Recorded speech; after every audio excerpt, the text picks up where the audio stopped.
overview of what Umu Igbo Alliance is.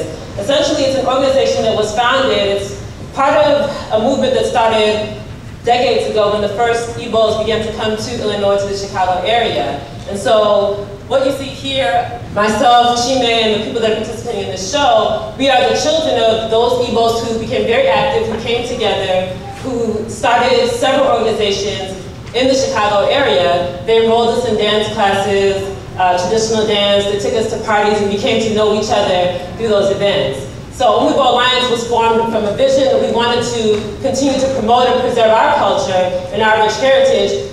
Even while we are here in the United States, we understand that first and foremost we're Igbos before we are Americans. And so our goal is to continue to preserve that culture. And educate individuals. So you all can come and you can meet each other and meet one another, which we know is code for you can go and find your husband or your wife. Yes. So, in fact, I've already been married off like 15 times. Exactly.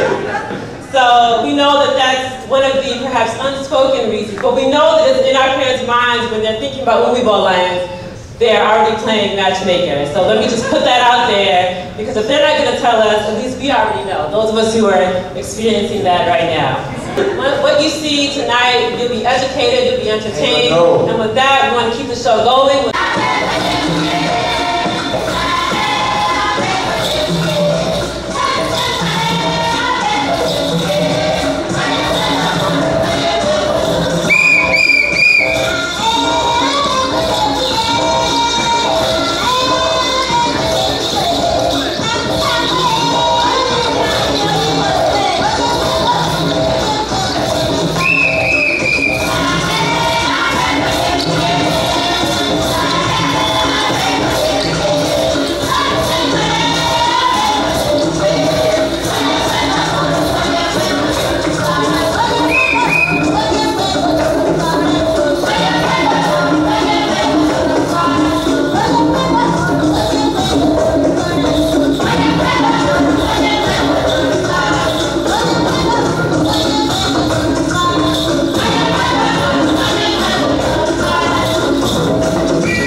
Spotlight.